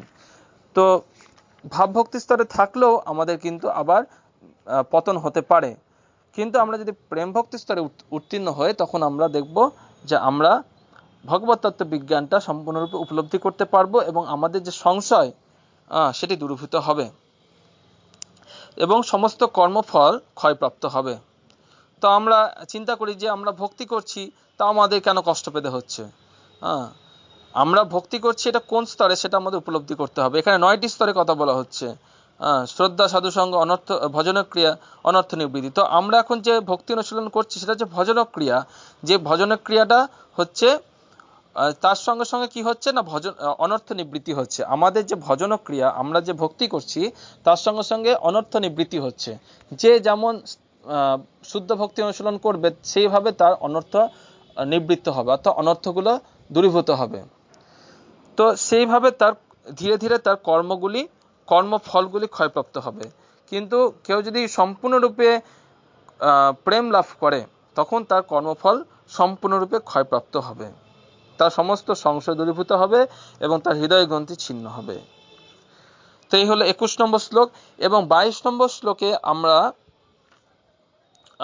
দেখব যে এই সাধনা ভক্তি, যেটি কথা এখন এতক্ষণ আমরা বর্ণনা করলাম, তো যে সাধনা ভক্তি কিন্তু সমস্ত পরমার্থবাদীরা চিরকাল ধরে গভীর আনন্দ সহকারে করে আসছে। কারণ কি না, এইটি কিন্তু তাদের যে আত্মা, জীবের যে আত্মাকে একমাত্র অনুপ্রাণিত করতে পারে এই সাধনা ভক্তি বা এই প্রেম ভক্তি। তো এই যে কৃষ্ণ ভক্তি, এই কৃষ্ণ ভক্তি অনুশীলন কিন্তু খুব কঠিন নয়। যেমন করে আমরা জানি যে গীতাতে কৃষ্ণ বলছেন যে যারা ব্রহ্মের উপাসনা করে তারা কিন্তু অনেক কষ্ট স্বীকার করে, কিন্তু যারা আমাকে ভজনা করে তাদের কিন্তু সেই পথ কিন্তু অত্যন্ত সরল। শিল প্রভুপাদও বলেছেন ভক্তির পথ হচ্ছে অত্যন্ত সরল। কেউ যদি খুব নিষ্ঠা সহকারে গুরুদেবের আদেশ অনুসারে ভক্তি অনুশীলন করে, তবে তার কাছে ভক্তির পথ অত্যন্ত সরল হবে। তো এই জন্য পরমার্থবাদীরা বহু যুগ ধরে এই ভক্তি অনুশীলন করছেন। বাসুদেবে ভগবতী কুর্বন্তাত্ম প্রসীদনী। যেহেতু এই ভগবান শ্রীকৃষ্ণের প্রতি ভক্তি প্রেমময় সেবা আত্মাকে অনুপ্রাণিত করে, তাই এই ভক্তি অনুশীলন করলে আমরা কোনো রকম কষ্ট অনুভব করতে পারি না।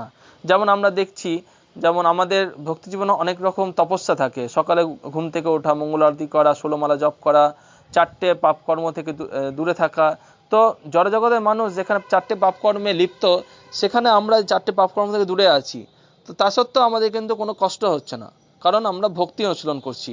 আমরা ফাস্টিং, আমরা বিভিন্ন উপবাস করি, জন্মাষ্টমী, রাধাষ্টমী, গৌর পূর্ণিমা, নৃসিংহ চতুর্দশী, বলরাম জয়ন্তী। তো বিভিন্ন তিথিতে আমরা উপবাস করি। কোনো দিন আমরা একাদশীতে 1 লক্ষ হরিনাম জপ করি, সারাদিন ধরে উপবাস করি, নির্জল উপবাস করি। তা সত্ত্বেও আমাদের কোনো কষ্ট অনুভব হয় না। কারণ কি না, কেননা এই ভক্তির ফলে আমাদের কিন্তু আত্মা প্রসন্নতা বিধান হয়, আমাদের আত্মা কিন্তু অনুপ্রাণিত হয়। তো সেই কথাই এখানে বলা হচ্ছে 22 নম্বর শ্লোকে। তো 23 থেকে 29 নম্বর শ্লোকে আমরা দেখব যে ভগবান কৃষ্ণের অন্যান্য যে অবতার রয়েছে, অন্যান্য যে গুণাবতার রয়েছে, বিশেষ করে সেই গুণাবতার সঙ্গে ভগবান কৃষ্ণের কি সম্পর্ক রয়েছে বা কি শ্রেষ্ঠতা রয়েছে, সেটা আমরা এখন দেখব 23 থেকে 29 নম্বর শ্লোকে। তো আমরা এই যে 16 থেকে 21 নম্বর শ্লোক পর্যন্ত যে পর্যায়ক্রমে ভক্তি বিভিন্ন স্তরগুলো আলোচনা করলাম, বা তার আগে যে সুত গোস্বামী যে বর্ণনা করছেন শৌনকাদি ঋষিদেরকে ভক্তির যে শ্রেষ্ঠতা যে প্রতিপন্ন করলেন, তো এই ভক্তির শ্রেষ্ঠতা প্রতিপন্ন হলো, কিন্তু আমাদের যে আরাধ্য বস্তু বা আমাদের যে উপাসনার মূল লক্ষ্য কৃষ্ণ বা বিষ্ণু, সে বিষ্ণু হচ্ছেন যে পরম আরাধ্য বা পরম তিনি যে হচ্ছে আমাদের পূজার যে চরম লক্ষ্য বস্তু, সেটি এখানে 23 থেকে 29 নম্বর শ্লোকে প্রতিপন্ন হবে। তো 23 থেকে 25 নম্বর শ্লোকে ব্রহ্মা, বিষ্ণু এবং শিব, এই 3টি যে গুণাবতার রয়েছে ভগবানের, যে আমরা জানি শিব হচ্ছেন তমগুণের দ্বারা এই জড়জগৎকে বিনাশ করেন, ব্রহ্মা জড়জগৎকে সত্যগুণের দ্বারা প্রকাশিত করেন সাময়িকভাবে, এবং বিষ্ণু সত্যগুণের দ্বারা এই জড়জগৎকে ধারণ করছেন বা পালন করছেন। সৃষ্টি, স্থিতি, প্রলয়। সৃষ্টি হচ্ছে ব্রহ্মার দ্বারা, স্থিতি হচ্ছে বিষ্ণুর দ্বারা, এবং প্রলয় হচ্ছে শিবের দ্বারা। তো এই তিনটি কার্য ঘটছে 3টি গুণের প্রভাবে। সৃষ্টি হয় রজগুণের প্রভাবে, স্থিতি হয় বা পালন হয় সত্যগুণের প্রভাবে, এবং বিনাশ হয় বা প্রলয় হয় তমগুণের প্রভাবে। তো এই যে 3টি গুণ রয়েছে এবং 3টি গুণের অবতার রয়েছে, বা 3টি গুণের অধিষ্ঠাতা দেবতা রয়েছে, ব্রহ্মা, বিষ্ণু এবং শিব। এই 3টি গুণের দেবতাদের মধ্যে বা ব্রহ্মা, বিষ্ণু, শিবের মধ্যে কে সব থেকে উন্নত, সেটি কিন্তু এই 3টি শ্লোকে প্রতিপন্ন হয়েছে 23 থেকে 25 নম্বর শ্লোকে। তো এখানে একটি খুব সুন্দর কথা বলা হয়েছে 24 নম্বর শ্লোকে, যে কাঠ হচ্ছে মৃত্তিকার বিকার, যেখানে পর্যায়ক্রমিকভাবে বোঝানো হয়েছে যে বিভিন্ন গুণের মধ্যে সত্ত্বগুণ কিভাবে শ্রেষ্ঠ, যে কাঠ কিন্তু মৃত্তিকার থেকে শ্রেষ্ঠ এবং ধোঁয়া কিন্তু কাঠের থেকেও শ্রেষ্ঠ এবং অগ্নি বা আগুন হচ্ছে সেই ধোঁয়ার থেকে শ্রেষ্ঠ। অর্থাৎ এখানে রজগুণ যেটি হচ্ছে ধোঁয়ার সঙ্গে তুলনা করা হচ্ছে, সেই রজগুণ কিন্তু তমগুণ যেটি হচ্ছে কাঠের সঙ্গে তুলনা করা হচ্ছে, সেই তার থেকেও কিন্তু এই রজগুণ শ্রেষ্ঠ, অর্থাৎ রজগুণ তমগুণের থেকে শ্রেষ্ঠ। আবার সত্যগুণ তার থেকেও শ্রেষ্ঠ, অর্থাৎ সত্যগুণ রজগুণের থেকেও শ্রেষ্ঠ, কারণ সেটি হচ্ছে অগ্নির সঙ্গে তুলনা করা হচ্ছে এখানে, কারণ অগ্নি দ্বারা উচ্চতর জ্ঞান লাভ হয়। তো আমরা জানি যে বৈদিক যজ্ঞ, বিভিন্ন বৈদিক যজ্ঞ যেগুলিতে আমরা অগ্নি দরকার হয়, অগ্নিহোত্র যজ্ঞ, আগুনে আহুতি দেওয়া হয়, হ্যাঁ, যজ্ঞ ভগবান বিষ্ণুর জন্য যজ্ঞ করা হয়, তো সেখানে আগুন দরকার। তো সেজন্য এখানে একটি খুব সুন্দর উদাহরণের মাধ্যমে বোঝানো হচ্ছে যে কিভাবে পর্যায়ক্রমে তমগুণ থেকে রজগুণ শ্রেষ্ঠ এবং তমগুণ থেকে সত্যগুণ শ্রেষ্ঠ। এবং আমরা দেখব যে ঠিক সেইভাবেই এই ব্রহ্মা, বিষ্ণু, শিব এই 3 অবতারের মধ্যে কিন্তু বিষ্ণু হচ্ছে শ্রেষ্ঠ। তো এই 3টি রূপের মধ্যে সমস্ত মানুষই সত্য গুণজাত রূপ বিষ্ণুর থেকে আত্যন্তিক মঙ্গল লাভ করতে পারেন। তো আমরা দেখলাম যেহেতু তমগুণের থেকে রজগুণ শ্রেষ্ঠ এবং তমগুণ থেকে সত্যগুণ শ্রেষ্ঠ, তো সেইভাবে এখানে পর্যায়ক্রমে আমরা যদি বিশ্লেষণ করি, 23 নম্বর শ্লোকে বলা হচ্ছে যে ব্রহ্মা, বিষ্ণু, শিবের মধ্যে বিষ্ণু যেহেতু সত্যগুণে অবস্থান করেন, তিনি যেহেতু সত্যগুণে অবস্থিত হয়ে জড়জগৎকে পালন করছেন, তাই 3 গুণাবতারের মধ্যে বিষ্ণু হচ্ছেন শ্রেষ্ঠ। কেন শ্রেষ্ঠ? না কারণ তার মাধ্যমে জীবের আত্যন্তিক মঙ্গল লাভ হয়। তো 26 নম্বর থেকে 27 নম্বর শ্লোকে আমরা দেখব বিভিন্ন দেবতাদের পূজা করার কথা বলা হচ্ছে, যে দেবতাদের পূজা কারা করবে এবং তার ফলে কি হবে এবং ভক্তরা দেবতাদের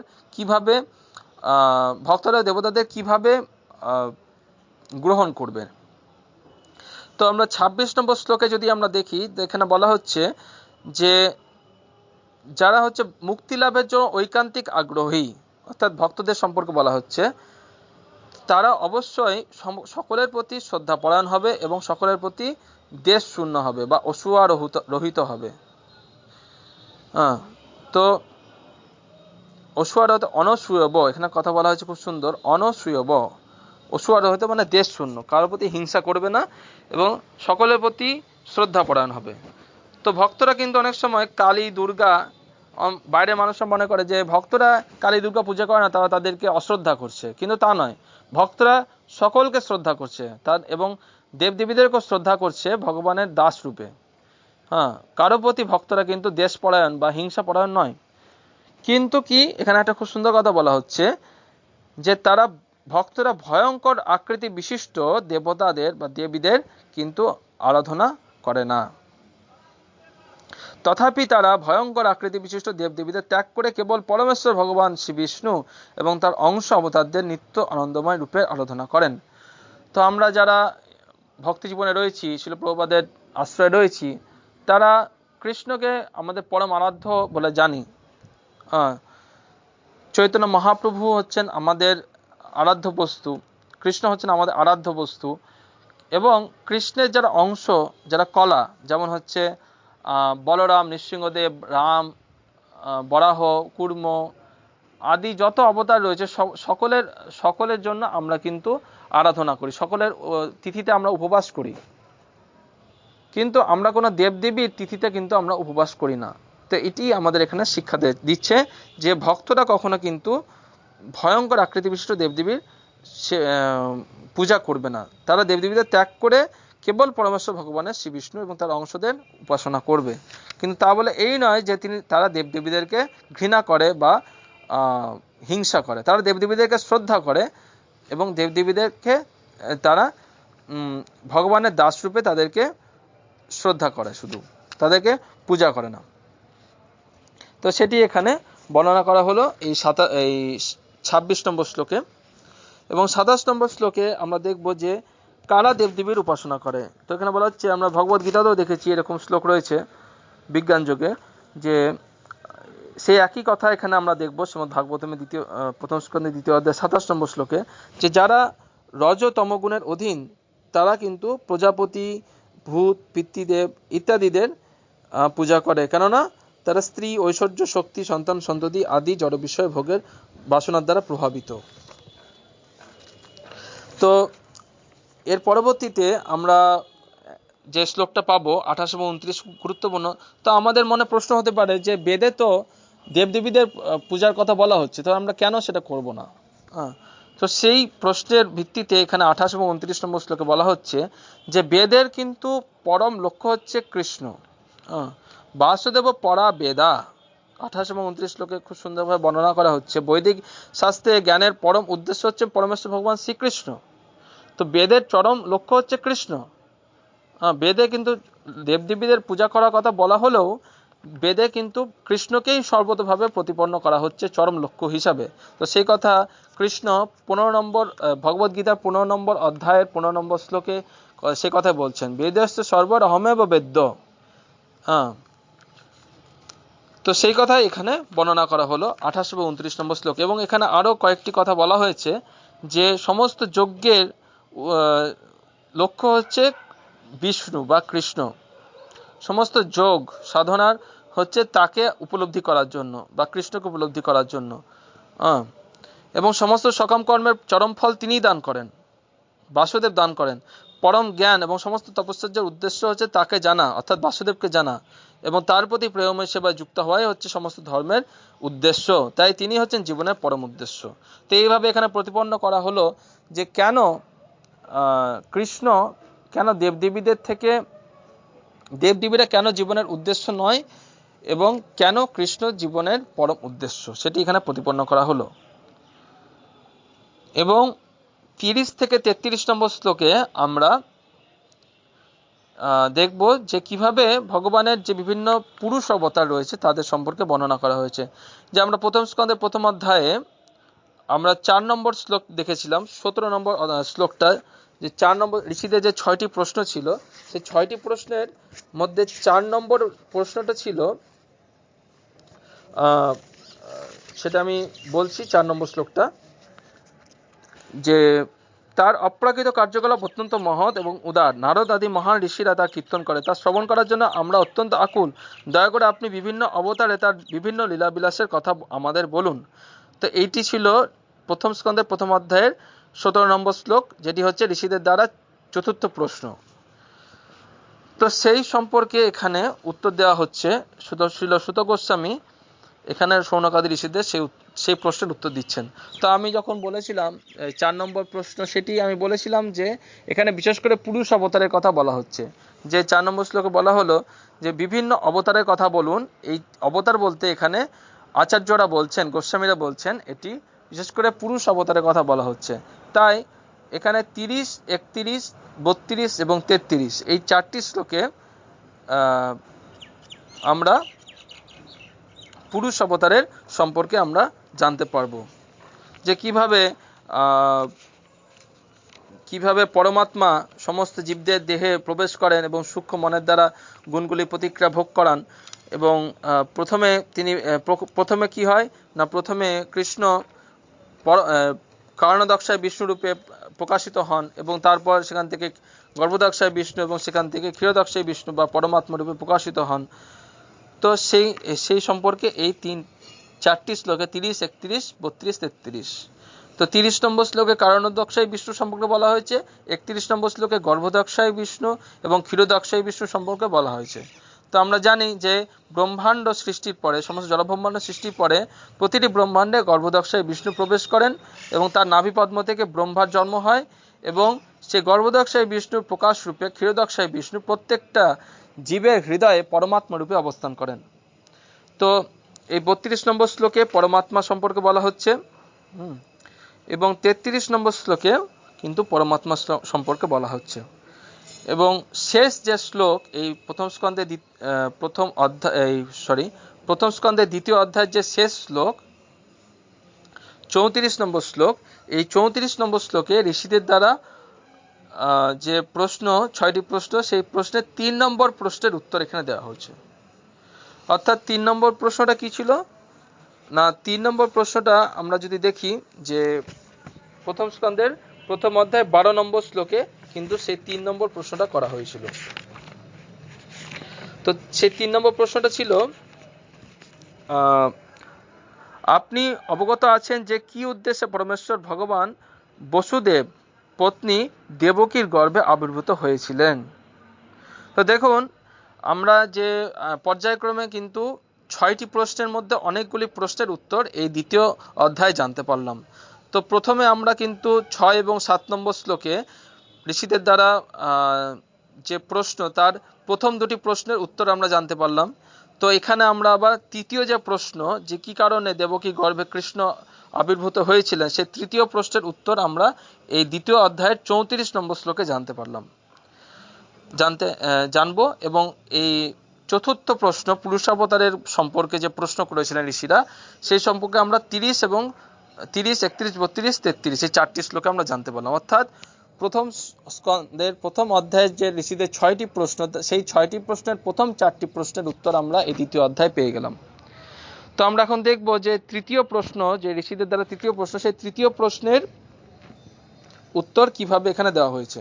তো আমরা সেখানে দেখলাম যে দেবকী গর্ভে কেন কৃষ্ণ আবির্ভূত হয়েছেন সে সম্পর্কে আপনি আমাদের বলুন। এটা শৌনকাদি ঋষি সুত গোস্বামী জিজ্ঞাসা করছেন। সেই সুত গোস্বামী সেই প্রশ্নের উত্তরে এই 34 নম্বর শ্লোকে বলছেন যে এইভাবে সমস্ত জগতের প্রতি দেবতা, মনুষ্য এবং পশু অধ্যুষিত সমস্ত গ্রহ লোকগুলি পালন করেন।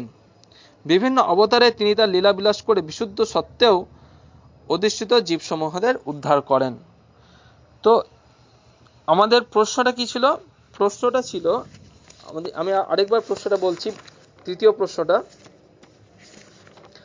প্রশ্নটা ছিল, কি উদ্দেশ্যে পরমেশ্বর ভগবান বসুদেব পত্নী দেবকী গর্ভে আবির্ভূত হয়েছিলেন। তো এখানে কারণটা জানতে চেয়েছিলেন শৌনকাদি ঋষিরা, উদ্দেশ্যটা জানতে চেয়েছিলেন।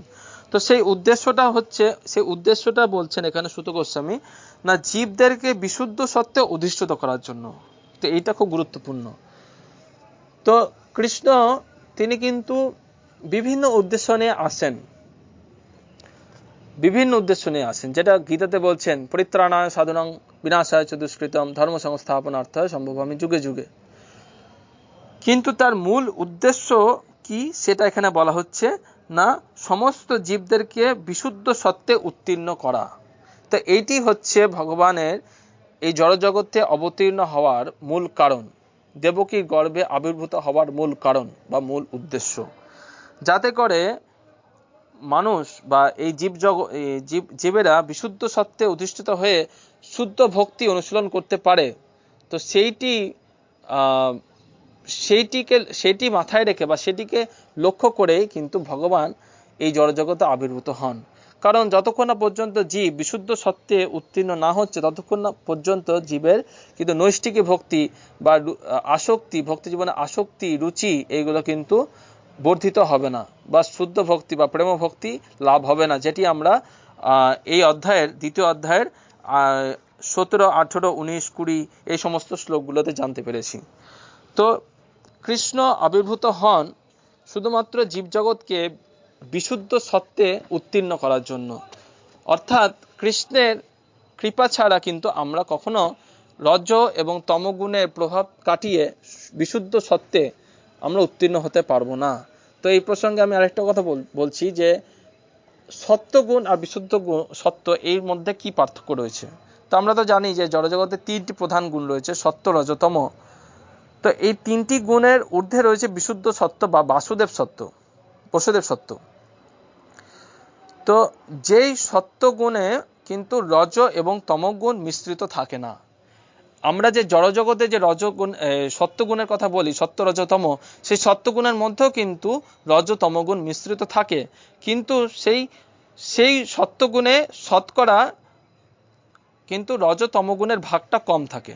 সেখানে সত্যগুণের ভাগটা বেশি থাকে বলে সেটাকে সত্যগুণ বলা হয়। কিন্তু সেটি কিন্তু বিশুদ্ধ রূপে কিন্তু সত্যগুণ নয়। সেখানে যেহেতু রজ তমগুণ মিশ্রিত আছে, তাই কিন্তু সেটা খাঁটি সত্যগুণ নয়। তাই খাঁটি সত্যগুণ বা বিশুদ্ধ সত্যগুণ হচ্ছে এই বিশুদ্ধ সত্য, যেটি দান করার জন্য কৃষ্ণ দেবকীর গর্ভে আবির্ভূত হয়েছিলেন।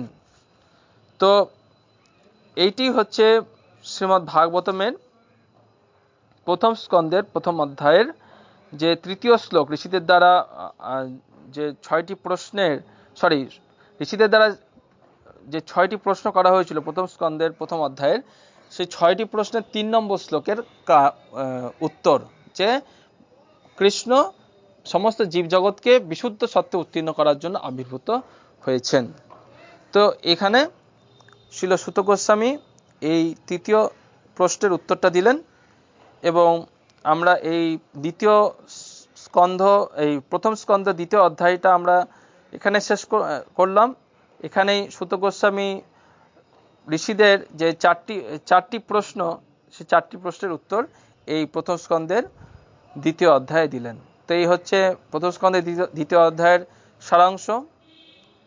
হরে কৃষ্ণ। বাঞ্ছাকল্পতরুভ্যশ্চ কৃপা সিন্ধুভ্য এব চ পতিতানাং পাবনেভ্যো বৈষ্ণবেভ্যো নমো নমঃ।